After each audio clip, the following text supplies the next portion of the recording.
नमस्कार, आप देख रहे हैं अब तक टीवी चैनल। हमारे संवाददाता मुकेश चंद मोदनवाल ने जनपद जौनपुर से जानकारी देते हुए बताया, मछली शहर विधानसभा के माधोपुर बरावा गांव में जन प्रयास सेवा समिति के तत्वाधान में विशाल अंबेडकर जयंती समारोह का आयोजन किया गया, जिसमें मछली शहर लोकसभा के बसपा प्रत्याशी कृपाशंकर सरोज, मुंगराबाद शाहपुर के पूर्व विधानसभा प्रत्याशी दिनेश शुक्ला, जौनपुर के क्रांतिकारी नेता समाज सेवी जज सिंह अन्ना, मुंगराबाद शाहपुर के प्रभारी हॉस्पिटल के डॉक्टर विकास पाल, जन प्रयास सेवा समिति के अध्यक्ष बसंत जयसवारा, यज्ञ नारायण गुप्ता सहित तमाम हस्तियां मौजूद रहीं।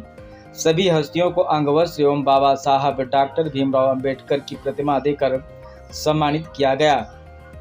इस अवसर पर सुभाष चंद्र बोस जयंती पर कई विद्यालयों के विद्यार्थियों की लिखित परीक्षा में पास होने वाले अभ्यर्थियों को बैग, डिक्शनरी, टी शर्ट देकर सम्मानित किया गया। जज सिंह अन्ना ने कहा कि बाबा साहब डॉक्टर भीमराव अंबेडकर की आत्मा को तभी शांति मिलेगी जब भारत का हर नागरिक डॉक्टर अंबेडकर बनने की कोशिश करेगा और भारतीय संविधान विश्व में जलवा कायम करेगा। दिनेश शुक्ला ने कहा कि भारत में अंबेडकर जी का लिखा हुआ संविधान अजर अमर रहेगा और विश्व को पिछाड़ने के लिए भारतीयों को ऊर्जा प्रदान करता रहेगा। वहीं कृपाशंकर सरोज ने कहा कि जनता मुझे निश्चित ही मछली शहर लोकसभा का सांसद बनाएगी और मैं मछली शहर को भारत का सर्वश्रेष्ठ लोकसभा बनाऊंगा। इतनी परियोजनाएं लाऊंगा कि हर घर का नौजवान नौकरी पा सके। डॉक्टर विकास पाल ने कहा कि हम भारतीयों को संविधान का पालन कर भारत को मजबूत करना होगा। उक्त अवसर पर मछली शहर लोकसभा के प्रत्याशी जिंदाबाद जिंदाबाद जिंदाबाद जिंदाबाद जिंदाबाद जिंदाबाद अमर रहे अमर रहे अमर रहे अमर रहे अमर रहे अमर रहे अमर रहे अमर रहे अमर रहे जिंदाबाद जिंदाबाद जिंदाबाद।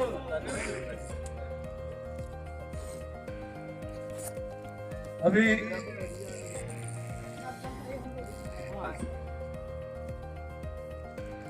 आज के इस कार्यक्रम के मुख्य अतिथि श्री कृपाशंकर सरोज जी, भाइयों और बहनों, सबसे बड़ी बात जो इन्होंने बताई कि मैं बहुजन समाज पार्टी की तरफ से मछली शहर लोकसभा का चुनाव लड़ने जा रहा हूं। आदरणीय बहन जी ने मुझे परसों आशीर्वाद दिया और उन्होंने इच्छा जाहिर की कि आप विजयी होगे। कहा भी उन्होंने, आप विजयी अवश्य होगे, क्योंकि मुझे 2 साल से आपके काम का ब्यौरा बताया गया है।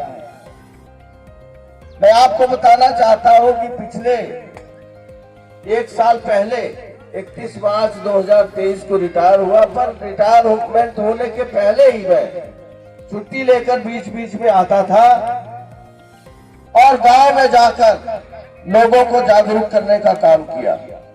आपको बताना चाहूंगा, यहाँ के लोगों की बाद में धीरे धीरे डिमांड आने लगी, कहने लगे डॉक्टर विकास पाल, जज सिंह अन्ना, जयसवारा जी, मनोज जी, कि आप चुनाव भी लड़िए, क्योंकि अब तक आपने पंजाब में बहुत सारा काम किया है, पंजाब में लोग आपकी तारीफ करते हैं। अब आप यहाँ मछली शहर में सदन में पहुंचकर कुछ ऐसा काम करिए, मछली शहर को फिर से देश के नक्शे पे ले आइए, यहाँ तरह तरह की योजनाएं ले आइए जिससे लोगों का भला हो, नौजवानों को रोजगार मिले, महिलाओं को रोजगार मिले, स्वास्थ्य सेवाओं में सुधार हो। तो मैंने उस चैलेंज को, उस चुनौती को स्वीकार किया और प्रयास किया। आदरणीय बहन जी ने कहीं डीएम, कहीं एसपी, कहीं सांसद, कहीं विधायक, कहीं मंत्री होकर के बैठे होते थे, परंतु इस प्रदेश का दुर्भाग्य है और इस क्षेत्र का विशेषकर दुर्भाग्य है कि आज हमारे बच्चे जैसे 30-40 साल पहले बंबई में नौकरी के लिए जाते थे, आज भी उसी तरह ट्रेनों से भरकर जा रहे हैं। बाबा साहब ने ऐसे समाज और ऐसे संविधान की कल्पना नहीं किया था।